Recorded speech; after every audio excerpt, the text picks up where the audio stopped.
Welcome to the third Thursday Community Engagement Education Series. I'm Linda Sprague Martinez from the School of Social Work and also from the Community Engagement Corps at the CTSI. Today we are lucky to have with us two wonderful speakers, Drs. Astrea Augsburger from the School of Social Work and Dr. Kimberly Nelson from the School of Public Health. We're going to be talking about creating and nurturing advisory boards. And one of the things before we get started, we'd love to hear a little bit about who's in the room. If you want to write into the chat, maybe just share with us your name and your school. That would be great so we can kind of see the representation. We know a little bit, and you can click to the next slide, Dima. We know a little bit about who registered, and we were very excited to see that folks had registered from many of the schools at BU and also from Boston Medical Center. We have the schools of public health and social work, dental medicine, Wheelock College of Education. We saw some attendees. We also saw some attendees from the School of Arts and Sciences as well. So we are grateful that you're all able to join us today, hopefully for a lively conversation. We also wanted to share with you, this is our the second session in the series, and we wanted to share with you a little bit about what we heard from our first session. We heard from you that you enjoyed the networking and small group discussions, and so we've set a good amount of time today for those small group discussions, and then the topic you enjoyed as well.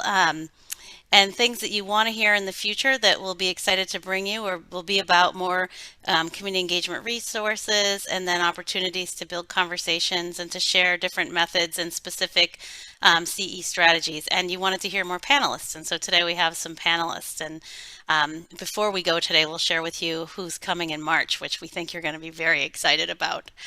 So you'll have to stick around to hear more about that. So with that being said, we can click to our learning objectives for today. Really, our objectives for today, at the end of the session, we want you to be able to describe the role of youth advisory boards, explain the benefits and challenges, and more importantly, the unspoken objective is that you're going to meet someone new today in a breakout session that you didn't know before, and maybe be inspired to build some partnerships. And so we will see how that goes.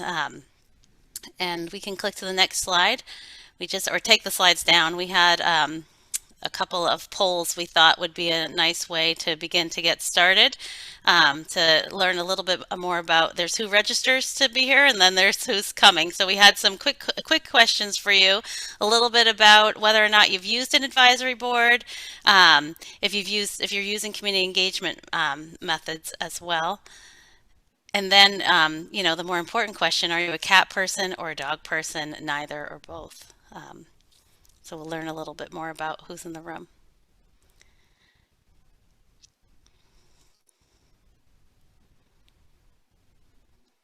Oh, wow, we have a lot of dog people in the room.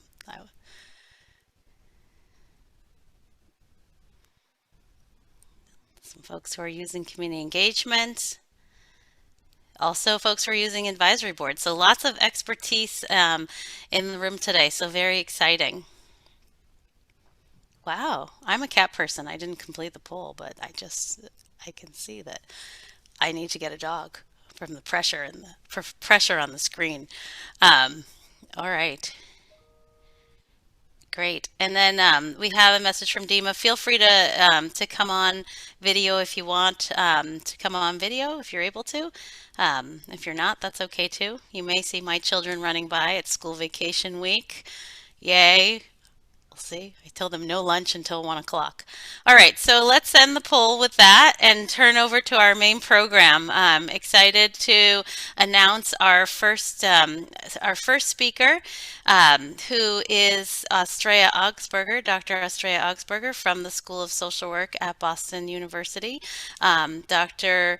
Augsburger is an assistant professor in the clinical department at the School of Social Work, and her research focuses on child welfare, workforce development, family and youth engagement, as well as healthcare utilization. And one of the things that I'm excited that Astrea is going to be sharing with us today is that she does work with youth advisory boards and studies them But she was worked with advisory boards in multiple settings, and so she'll talk a little bit about advisory boards in municipal governance. What do they look like in child welfare? What do they look like in healthcare?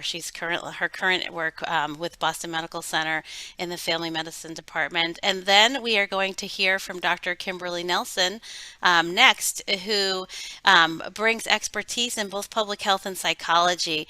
And with those blended backgrounds, she focuses on community and population level implications while conducting individual level behavioral research. And so, Dr. Nelson, I was excited to learn a little bit about her work this summer and last year, and the research that she's doing and how she builds advisory boards into her to inform her research. And so she will be sharing a little bit about her work as well. So why don't we get started? I'll turn it over to Dr. Augsburger to share her slides. You may need to take down the poll. I don't know if others are, oh, maybe it's just me.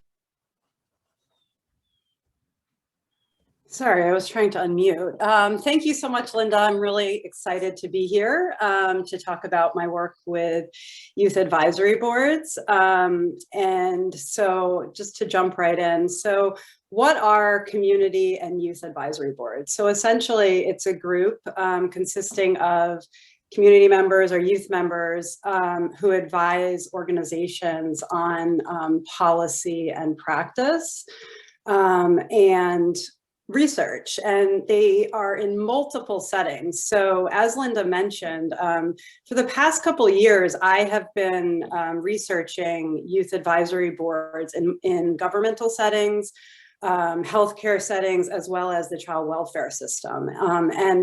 One of the studies, the original study that I did was of the Boston metro area, sort of looking at municipal government, and we interviewed 24 facilitators of youth advisory boards. And what we found was that they really, the origin, structure, and activities vary greatly. So interestingly, none of them were originated by youth themselves. They were often originated either by a crisis situation or sort of leadership wanting to have a voice of the youth constituents. And they also ran on a continuum in terms of sort of youth-led activities versus adult-led activities, or somewhere in between, where it was sort of a partnership between youth and adults. And they were engaged in a wide variety of activities. So from education and prevention to hosting day-long youth summits, opportunities for youth to come together and identify priorities, recreational events, community service, assessment. Some were engaged in mental health and peer support, as well as research and policy advocacy. So I think I'm preaching to the choir here, but just to sort of review the benefits of youth engagement. So there are documented benefits in research for young people in engaging in these types of civic opportunities. So youth gain skills and knowledge, social networks, and bridging capital. Some of my research focused on how youth said that they wouldn't have known about certain opportunities were they not connected to this youth advisory board. It's also an opportunity for socio-political development and potential future engagement in political realms and critical consciousness.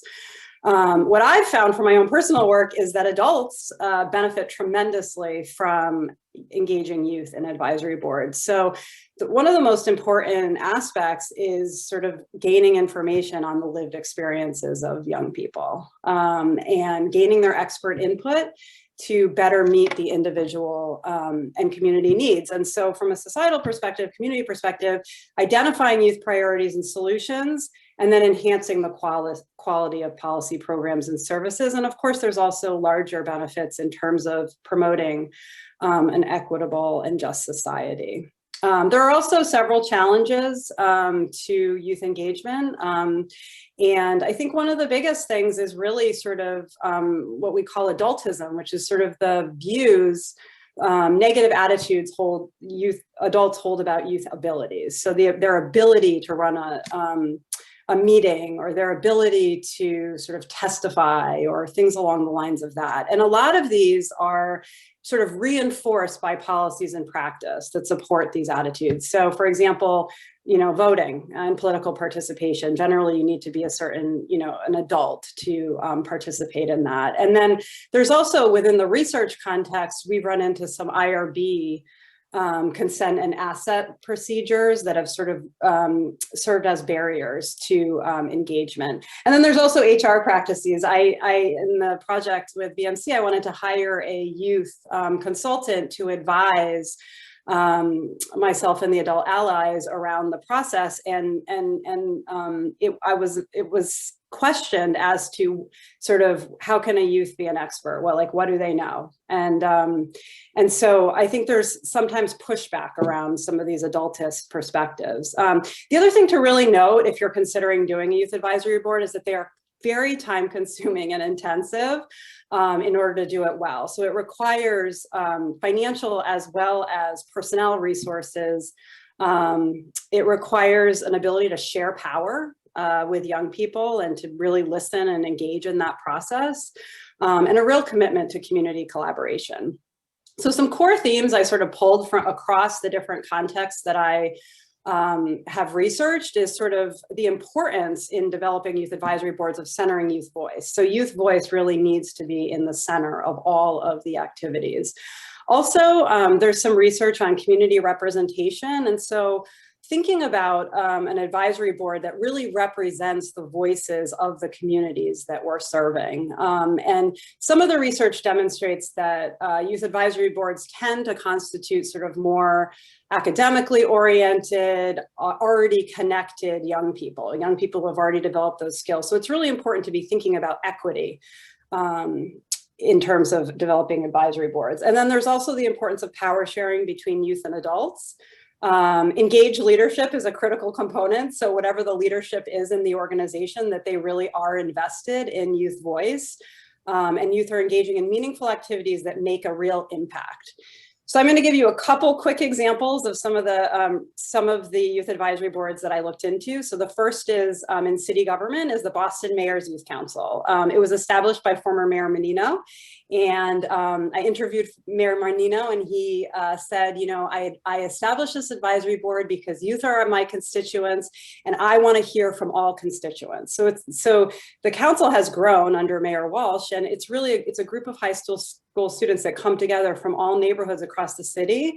They're appointed by the mayor, and they represent their peers and youth across the city. And they do a number of different activities. One of the innovative activities that you may have heard about is participatory budgeting, where the youth advisory boards collects ideas from youth across the city in terms of sort of how can we improve the city for youth. And then they develop capital projects based on the ideas that they collect.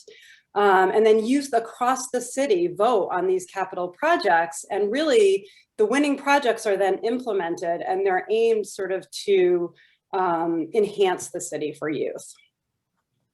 Another example from child welfare is the New England Youth Coalition. This is also very unique. Each state has their own youth advisory board, child welfare youth advisory board, but New England has come together and brought together young people from across the 6 states who work together. They advise the commissioners and directors of those states, and they work together to ensure the quality of life for youth involved in the foster care system. They do education, advocacy, and improvement. And just some examples of some of the work they were working on. They were working on a sibling bill of rights, which essentially is so that siblings can visit each other and can have meaningful relationships while placed in foster care. And these were approved by the commissioners and directors of all 6 states. Another example is the normalcy definition. When the policy came around, the commissioners and directors said was like, what does normalcy really mean to young people in foster care? And so the young people went back to their states, talked to other young people, and came up with their own definition and toolkit in terms of practices. The final example is sort of a current project that Linda mentioned that I'm working on, which is a partnership between researchers at Boston University School of Social Work, myself and Linda, and Catherine Jurgen-Burnett at Department of Family Medicine, and it was funded by the CTSI. And essentially the aims were to establish an advisory board of 8 youth of color from across Boston, and engage the board in a data-driven planning process to develop and vet a multi-level health promotion campaign. So it's sort of a hybrid. It's a youth advisory board as well as a YPAR project, Youth Participatory Action Research. So the young people are trained in research. They're collecting data through photo voice, surveys, and interviews, and then they will come together with sort of recommendations that we will bring back to Boston Medical Center and also launch this health campaign. Young people came up with their own questions, and it was very interesting because they were really interested sort of in understanding relationships between practitioners and youth of color and how practitioners develop trust and rapport, as well as how they factor in intergenerational trauma. And finally, I just kind of wanted to quickly review some considerations when thinking about developing community advisory boards, youth advisory boards. And so a few of them are just thinking about funding. So sort of who's funding the project, you know, thinking through food, transportation, supplies, and also ensuring that participants are paid for their time. This is a really critical component of youth advisory boards. As I mentioned, the recruitment and retention of members to ensure representation from the communities served, as well as sort of support for adults in terms of facilitation, mentorship around positive youth development, culturally and racially responsive and trauma-informed programming, as well as sort of reflecting on power sharing and positionality.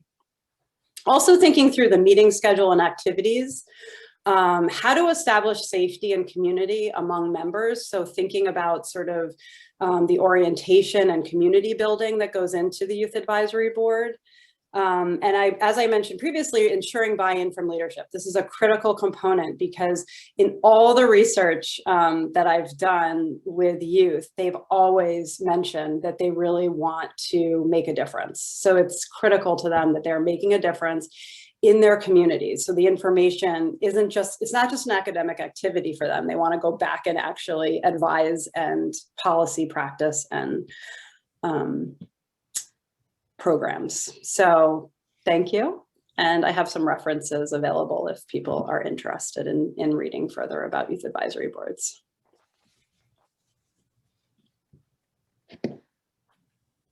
Great. Thank you so much, Australia. We're going to jump right over to Dr. Nelson, and then we can come back for some Q&A before we break out. So I'll turn it over to you. That was such a good lead-in.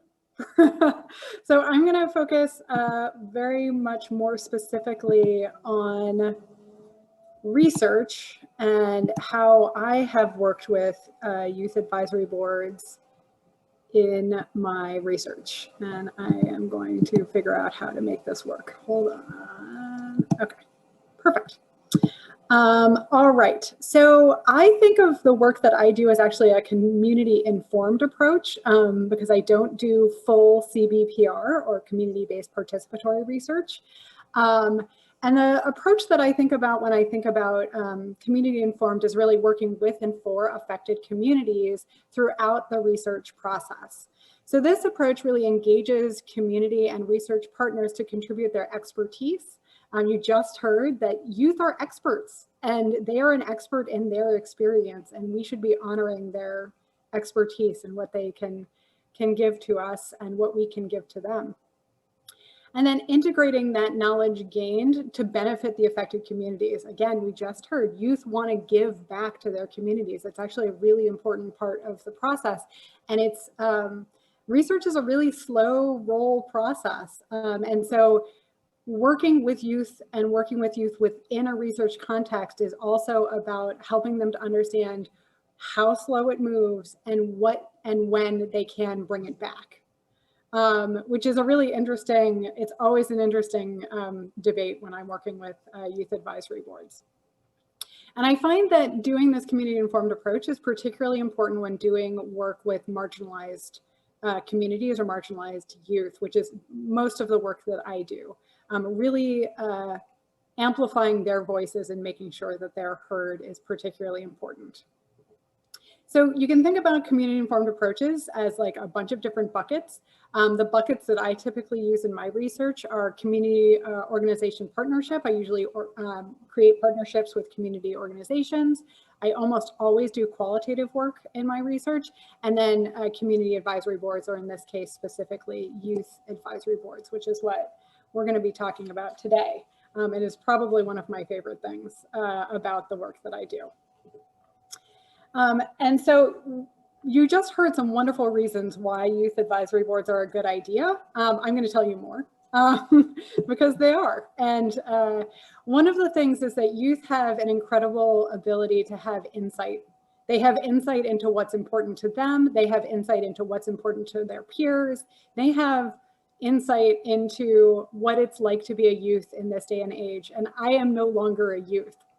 And what it was like to be a youth when I was a youth is very different from what it is like to be a youth now. So I can bring all of my academic knowledge, I can bring all of my training to the table, but I do not know what it is like to be a youth today in the way that youth do, and we'll be able to give insight to. They're also incredibly helpful at prioritizing. They want to have their voices heard, they want to be a part of the process, and they can help researchers establish what are the priorities of youth in whatever research space. So I do sexual health research. Youth will tell me all sorts of things about what their sexual health needs are that are and are not being met. They're incredibly creative. I feel like as I've gotten older, my creativity is sort of like petered down. And so being able to work with and collaborate with youth advisory boards means that my research projects are super creative. They bring insights and creativity to the table that I would never be able to match. They also bring a lot of meaning to the work. They desire meaning. They want what the work that they do to have an impact and to be meaningful, and to engage in advocacy, which was so beautifully put in the past presentation. It's also just incredibly fun. Working with youth is super fun. It's a lot of work to organize it and to do it well, but it is also super rewarding and very fun. I also think a lot about the gives and the gains and the gives of working with the youth advisory board. So for me, working with the youth advisory board within a research context means that as a study team, we gain all sorts of youth expertise and skills, which I just highlighted, but it's also incredibly important for us to give. And so giving can come in the form of a lot of different things. It can come in the form of teaching youth about the research process, teaching youth about what the project is about, but it also, for me, is really about helping youth achieve their goals. So I always offer to my youth advisory board members to help them with college essays. I write letters of recommendation. I will do resume building stuff with them. I always poll my youth advisory board members to see what their needs are at any given point. My current youth advisory board really wants to know more about diverse research prospects. And so we're actually bringing into each meeting a different researcher to talk about how they got into their research and how, like, their path. So it's really important working with youth that it's not just a take. You have to make sure that there's a balance and that you're also giving. I have 2 studies currently that I have youth advisory boards that I'm working with, and they were both developed in different ways, which I think is kind of interesting to think about when you're thinking about research. So one is the Young Men in Media study, and the other is a minor consent law study. So the Young Men in Media study is just wrapping up, and it was a study designed to develop an online sexual health intervention for adolescent sexual minority males. To increase their critical consumption of online media, including pornography, and ultimately, hopefully, help them decrease any sort of sexual risk. The youth advisory board for this project was actually developed in collaboration with a youth community organization in Rhode Island. So Youth Pride, Inc. is the largest sexual and gender minority youth organization in Rhode Island. We partnered very early on, actually, even before I put the grant in. collaborated to put together this youth advisory board, and we held all of our meetings actually at the community organization. So it was really embedded within their organization. This is my adorable, wonderful youth advisory board. When we started, they were all shorter than me. And now, as you can see, I'm the shortest person there. But the Youth Advisory Board for this project were involved in all parts of it. There's a lot of formative work that went into the creation of that online intervention and the study design. And the Youth Advisory Board, they designed this logo because one of them wants to be a graphic designer when they grow up. So they got to put this as a part of their graphic design portfolio. They helped with survey questions. They made sure that what we were asking was important to youth. They engaged in the website design. Our website is completely designed based off of their feedback and what they felt would work, intervention content, and recruitment strategies. And I just realized I can't see the chat, so I'm hoping somebody's not telling me I'm going over right now. If they are, they should just pop in and tell me that I'm going over. The next study that I'm working on that we just recruited a youth advisory board for is the minor consent law study. Very quickly, minor consent laws around HIV and STI treatment, testing, and prevention services differ across all of the states. And basically, these laws are about decreasing issues around confidentiality. So youth are very worried about telling their parents they might want to access these services. And minor consent laws are about not requiring guardian permission for these services. So we just recruited a youth advisory board from all across the country. These little dots represent them. So we have Hawaii to Massachusetts right now. And it's an online board. So instead of working with one community-based organization in one location, we actually contacted a whole ton of community-based organizations and rolled out our request for youth advisory board members. And so this is our virtual board, and we meet on Zoom. And actually, one of the side effects of COVID has meant that it's very easy to meet on Zoom because they're all very proficient at Zoom at this point and very good at knowing how to use it and how to engage with each other on it. And for this particular project, it's about adolescents from all across the US. And we wanted to make sure that we were getting good diversity for our youth advisory board. So we actually targeted specifically to make sure that we had age diversity, that we had gender diversity, and that we had racial and ethnic diversity. We wanted to get as many diverse voices to the table, particularly focused on marginalized youth, to make sure that their voices could be amplified in this process. We've only met twice. So far, we had a spread the word campaign. Our first meeting, we only had 9 members and we were hoping for 12. And so our youth advisory board members helped us spread the word about the board. And then our most recent meeting was about developing the study name, which we are in the process of tabulating at this point. But so we had a brainstorming with all of the members about what our study name should be, what it could possibly mean. And then we had a voting process, and we're tabulating the votes right now. So really it's about amplifying their voices. And I just wanted to end with some quotes from my Young Men in Media Youth Advisory Board members. I asked them at the end of our last board meeting to reflect a little bit on what it was like to be a part of the Youth Advisory Board. So one of the members said, "My favorite thing about being a GAB member is first and foremost having the experience of working for and with others to better the community. The experience is also learning about how to make a different programs lists and just gather info to better the process." So really learning about the research, learning about sexual health, and feeling like their voice mattered. The program continues to educate and motivate me to learn more for the sexual health of not only myself, but the people around me. So you're seeing that common theme. They want to give back. They want to know for themselves, and they want to bring it back to their communities. I've learned a surplus of information I most likely would not have come across otherwise. So again, getting them involved in the research process for most of my youth advisory board members has made them really interested in research, really interested in advocacy, really interested in sexual health, wanting to make a difference in the world. And this last one, I absolutely adored being a part of this group, mainly because we're giving information to kids to access on the internet that otherwise would have been hard to find on my own as a kid. This group did a great thing, and I'm proud to have been a part of it.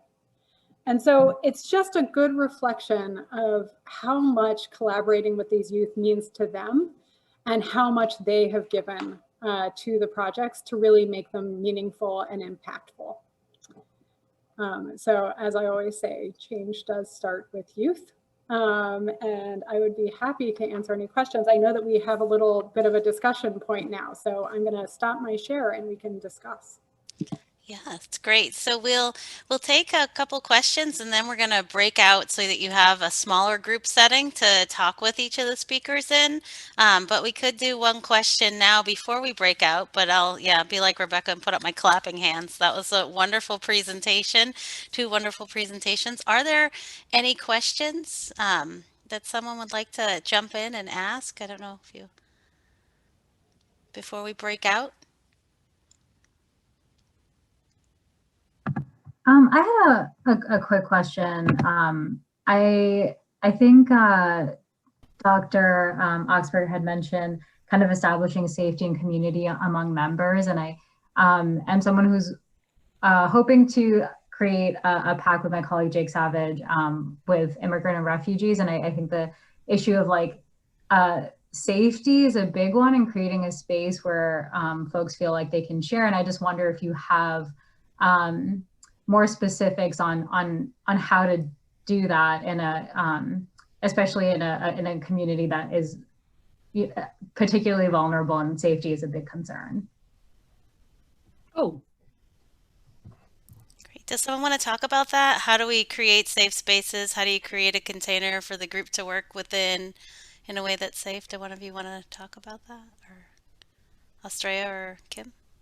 yeah, I'm happy to sort of share a little bit around what we've been doing in the current Youth Advisory Board project. I think we've done a number of different things, but essentially a big part of our initial orientation and first, we've been, since August, we've been working together. And I think that we spent a lot of time at the beginning sort of doing community building. And we have a certain kind of curriculum. Actually, I adapted it from Linda's YPAR curriculum, but sort of there's a lot of different types of activities. And one of the things that the strategies that we used is we hired an expert consultant, as I mentioned, who is a young person who has run some of these advisory boards in the past.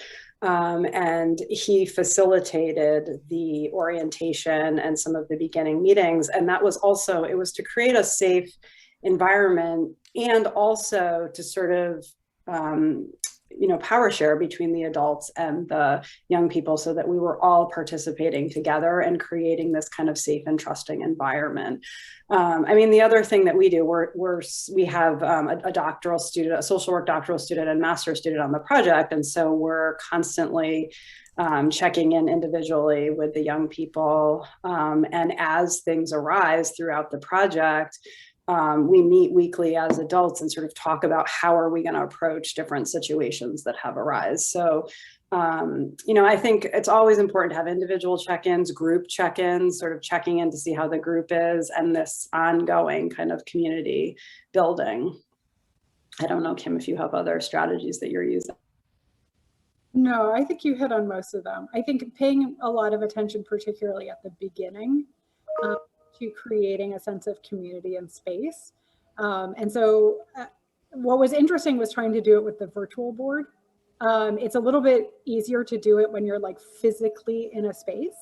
And so we spent a lot of time at the beginning of our first meeting doing introductions. We did little like breakout groups so like they could meet each other.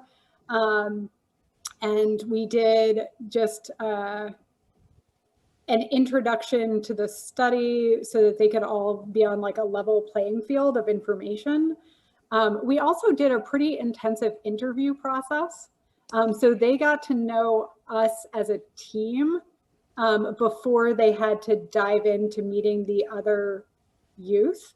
And very appropriately, a lot of the youth in that interview process asked about what it would be like to be in the group, what it would be like to be interacting with youth across the country, what it would be like with the adults in the room, speaking of adultism, with the adults in the room, be like respectful of you. Like the youth were really on top of paying attention to the cues that they were getting from the study team. Also, similarly, I have a really amazing research assistant who manages our youth advisory board and is in constant contact with them, checking in with them. If somebody mentions something in a meeting that we want to follow up on, we follow up. We make sure that people are doing well. And so really making sure that you're attending to the whole person in the meeting, but also making sure outside of the meeting you're still attending is pretty key. Great. Thank you so much. I'm gonna, we had one other question in the chat that we can take before we break out into groups. And Estrella, maybe you could speak to the question about the difference, or are there unique approaches to building advisory boards for health research versus civic engagement and action? Some of the Yeah, I mean, I think that a lot of what I've seen is kind of where the advisory board stems from. And I've sort of seen that, like, so the first two examples that I gave you of sort of the mayor's youth council and the New England Youth Coalition, those sort of stemmed from the mayor's office, as well as from the commissioners and directors. And they were really sort of I don't want to say they were less interested in research, because I think participatory budgeting is a research process where you're gathering ideas and using them to inform policy and practice. But it was sort of, that was the stem, whereas the third one, which is more sort of engaging youth in a youth advisory board to inform healthcare, sort of stemmed from myself and Catherine and Linda as researchers, as well, sort of to guide the research process as well as to provide advocacy. So I think some of it is kind of thinking through where it stems from, and then others is around sort of the recruitment of young people. So what I've found is the young people on our project were really interested in impacting sort of healthcare access and utilization for youth in the city. So they had their own lived experiences. In many of these situations, specific to sort of systems, young people have their own lived experiences and want to utilize that and connect with other young people to be able to make positive impacts. And so I don't know if that answers your question, but a lot of it is kind of what I've seen. And even in the schools, in Boston Public Schools, they have a general youth advisory board, but then they've also developed one. DJ Rock has just been hired, and he developed a advisory board for LGBTQ youth. And so it's sort of a more specialized population to come together and sort of make recommendations to better meet the needs of that group of young people. Great. Thank you so much. So there are a couple more questions. We're gonna take them into smaller breakout rooms so that we can have more discussion around them. And Dima's gonna break us out. Yeah, so 2 groups are going to go into actual breakout groups, and the third group is going to stay in this room. So if you don't get assigned a group, you're still in a group. Okay.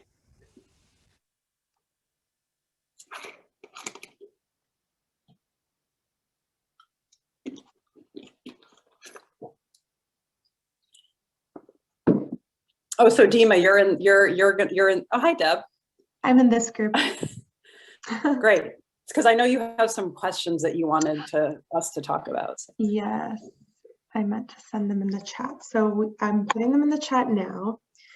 So we'll do probably a pretty brief introduction, and then some takeaways from the panel discussion, and then any other additional questions that Dr. Augsburger can answer.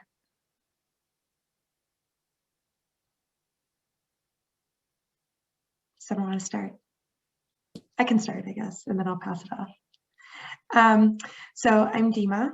I'm the program manager for the community engagement program, and I'm part of the team that organizes this event. So I'm basically going to be an active listener in all of this, but I will pass it to Tracy.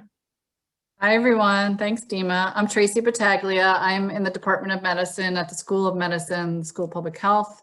I am co-director of the CTSI CE program with Linda Sprague Martinez in Australia. I've been looking forward to meeting you. I've heard about the work that you do. It was a wonderful presentation. I have lots and lots of questions, but I'll hold them and pass it off to Barbara Pike. Hi, everyone. My name is Barbara. I'm at the School of Dental Medicine. I work in the research office there. And one of the things that I'm responsible for is our Head and Neck Cancer Community Advisory Board, which we set up a couple of years ago, which is patients and survivors and caregivers of from head and neck cancer experiences. And yeah, I'm interested in learning a lot. We meet every 6 months, but since we've defined our mission statement and kind of got going, I feel like it's kind of stalled. So I'm just kind of curious what other groups are doing to keep the momentum going with their groups. So happy to listen. And I'll pass it on to Lauren. Hi, everyone. I'm at the School of Public Health at BU and in the Department of Epidemiology. And I have a study called Pregnancy Study Online, and I'd really like to form a community advisory group, and I want to learn more about what's involved. We've been talking about this for a good year now. We have a separate subcommittee that's really trying to plan for this, and I'm just here to listen and learn more about what you're all doing. So thank you for including me.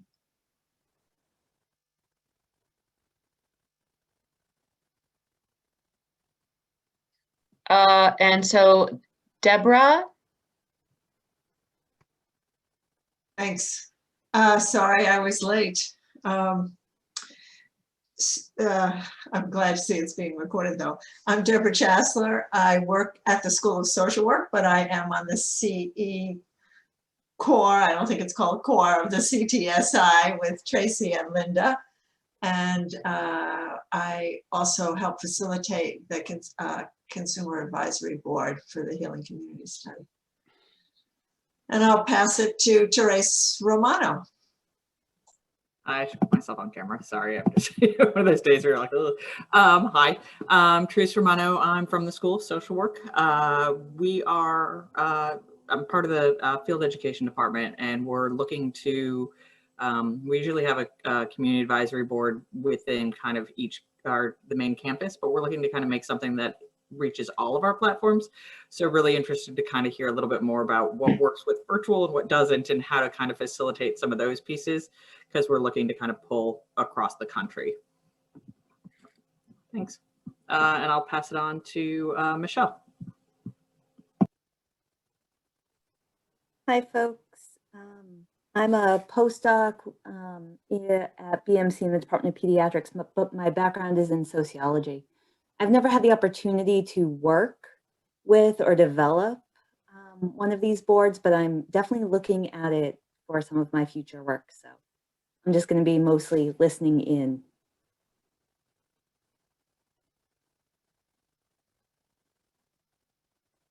Sorry. And I'm going to pass it to Crystal. Hi, everybody. My name is Crystal. I work at Boston Medical Center in the psychiatry department. I'm a senior research assistant with Dr. Andrea Spencer, and our research is on ADHD and children with ADHD. And we're trying to learn from families what are the barriers and difficulties accessing care. Sorry about that. I have a little guest with me. Yes, so I'm here mostly to listen. I was invited by Dr. Spencer, so yeah. Oh, and I pass it to Yunette for this.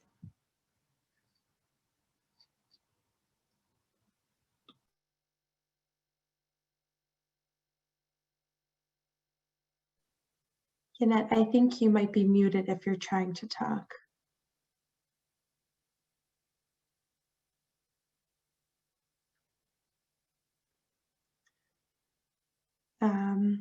Maybe Lizzie can go until. Yeah, sure. So my name is Lizzie Reagan. I'm with the Section of Infectious Disease at Boston Medical Center.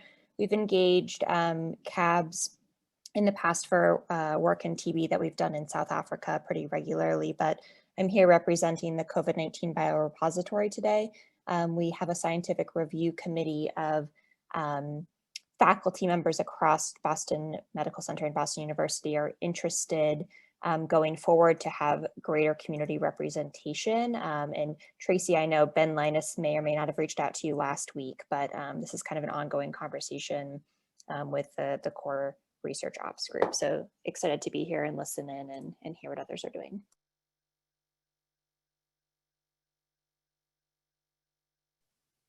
I think Tony Ann, you're the last one. Oh, the last one. Sorry, I didn't do my duties of passing off. Hi, my name is Tony Ann Drummond.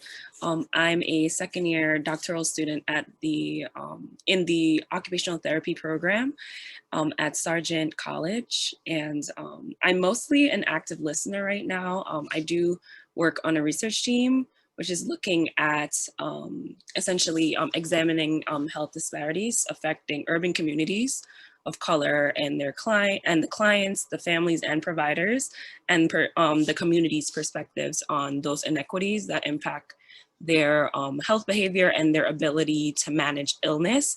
Specifically, right now we're focusing on looking at Black women and African-American women using like a web-based health education system to help Black women essentially get access to preconception care. So that's basically what we're focused on, but I do my own like research and work that's separate just to look at diversity, inclusion and equity in the field of occupational therapy.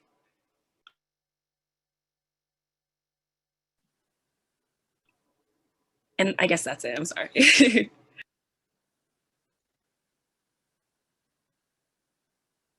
So Dima, did you want to follow the outline that we were given? I mean, do people want to talk about their takeaways from, I guess, takeaways from the panel?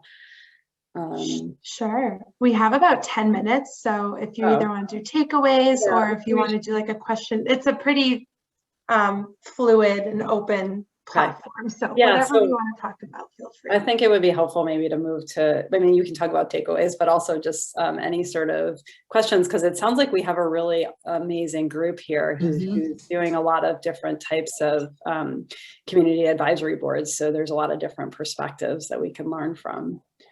The one thing that I wanted to highlight, because this came up in the questions while we were talking, was the online youth advisory boards. And you know, the youth advisory board that we, myself and Catherine, are overseeing for Boston Medical Center, we had originally planned to be in person.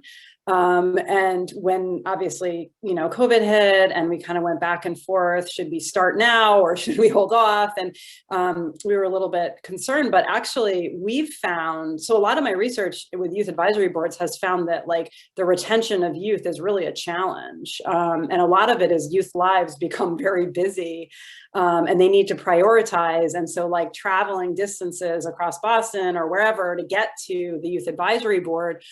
So we've actually found that of the 8 youth that we recruited in August, we have not lost one young person. They all come, they meet weekly, and they meet weekly, and then they have another youth meeting without us as facilitators because they want to connect again. It's been like this really amazing process where, because I think we had some access issues initially, so we had to work around some of those with some of the young people. But once they were able to all have access, they've really come together. And I think we've found that the attendance and retention has really improved. And also recently I received there's like a website that I can also add in the resources just about moving like community engaged research online, as well as sort of youth advisory boards, which I found really helpful in terms of thinking through some of the strategies.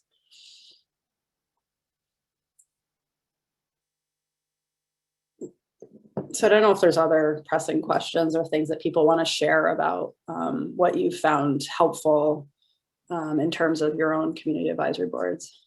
Yeah, Lauren. I'm just curious to know, that's really helpful to hear about your good experiences with the online format. I'm curious to know who you think would be the best facilitators of the meetings. We have someone who's doing qualitative research methods, like focus groups, to learn more about barriers for participation as a participant in the study, but not really someone who is going to be involved in bringing people together to guide the research questions per se. But do you think the same type of person would be what we would look for as a facilitator?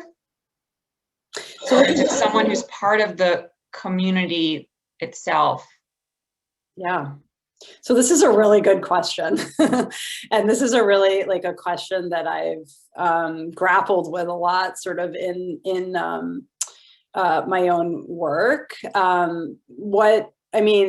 So in one of the studies that we have a doctoral student who has had some youth engagement work, but not a whole lot, is actually facilitating the meeting. But that was at the beginning, we would co-facilitate, but the young people are facilitating their own meetings at this point. That was sort of our model, which is that we would sort of support and provide infrastructure, but that the young people would be, we also have a youth lead. So a young person who has experience working on youth advisory board, who was from the beginning involved in recruitment and training and all of that, who is responsible for sort of co-facilitating some of these meetings. But it's challenging because I think that it really requires the facilitator.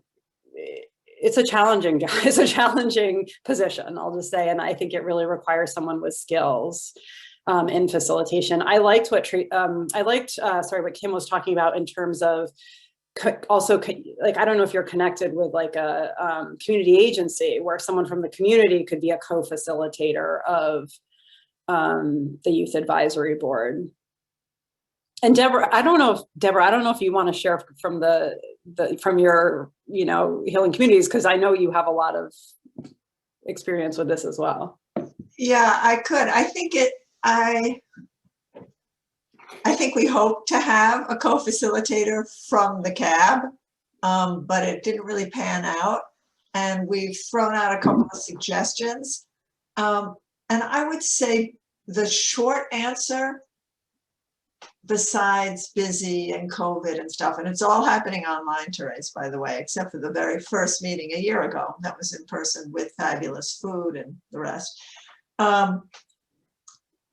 I would say that if you want somebody from the CAB to be the co-facilitator, it's just going to take time. Yes. And for that person to kind of emerge from the group, yeah, and then figure out how to slowly integrate them into maybe making suggestions for the agenda or having an idea about facilitating part of it, or sort of taking these steps so that it gets to be a norm that the people on the CAB participate in ways rather than just talking and advising, as it were.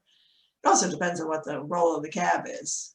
But. Yeah, I think that's a critical point too, Deborah, that you're raising, is like a lot of it is going to depend on sort of the structure, yeah, and the activities of your CAB. And sort of obviously ours is really intense. I had never intended, we had the CTSI pilot grant and never intended to be meeting twice a week. And the young people just like wanted to, and so we are supporting that.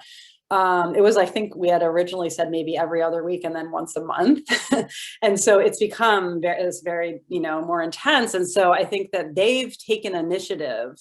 And as Deborah said, one of the young people, who's one of the older young people, has sort of become actually the youth lead, even though we had started with a different youth lead, and she's kind of taken leadership, which is great. That's what we would want for the young people or the community members to take leadership. But it is something you really need to think through a lot in terms of sort of, because I've found that the facilitator really, has really helped with the success of some of the projects. And I think, as Kim mentioned, checking in individually as well, you know, that facilitator becomes that relationship person, and that will help with retention, because retention can sometimes be an issue. Yeah, I really appreciate the point you just made about sort of the relationship building that has to happen, that happens in the group, but also requires a lot of time and effort outside the group. And I know Deborah can attest to this because she does a lot of that work outside the meeting time. And I think, you know, Barbara, and sort of you made the comment that your group has lost steam a little bit and you're only meeting twice a year. And I think it's challenging to develop a relationship, you know, amongst when you sort of have limitations like that. So just an observation. Yeah, I think those are critical points. Yeah, yeah, like when I heard that every 6 months, the first thing that came to mind is it's hard to build a relationship. And so if there's no relationship, then what brings them there? And as one of the, I facilitate with a doctoral student, but I try to call not everybody, but almost everybody. And especially there are people who are more interested in building that relationship between our monthly meetings. Yes.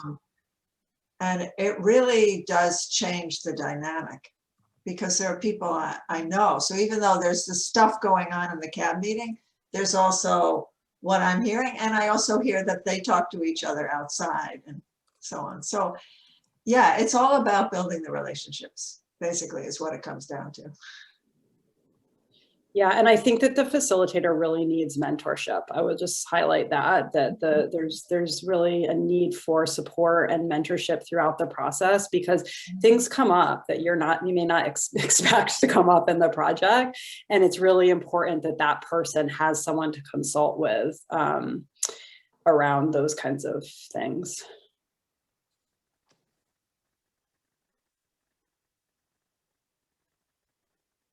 So another hour has gone by. I don't know where it went. I feel like we need a longer time, maybe once we're meeting in person. We did want to show you a couple of quick final takeaways. We hope you had a great time in your breakout room, made some new connections, got some questions answered. We put together, I say we, Dima has done amazing work putting together a resource list, which we'll put in the chat. We can put it up on we can put our last slide up too, but we put in some seminal pieces. There's some toolkits that are available related to advisory boards. And this is something you can share that we can, even though we might not see you again, but you can share with one another additional resources on that Google Drive. You know, feel free to populate it if there are additional things you want to add, if there are things you want to use, but there's some pieces that are available out there. We also love feedback. We're researchers. We like to collect your feedback systematically. So please fill out our link and then join us next month for navigating BU and BMC financial structures. We heard from this group today that paying people can be hard. We are really excited to bring a group of speakers together from sponsored programs to talk to us about subcontracts and consulting a little bit. We'll probably need a whole nother session on that. But how do we get our partners paid? And so we are going to be looking forward to having those conversations next month. But with that, I'll stick on if you have additional questions, but you're free to go as well. But please do give us feedback. We love feedback and we love to integrate it. So Great. Thank you, everyone. Thank you. Thank you. Thank you. Augsburger and Nelson for amazing presentations.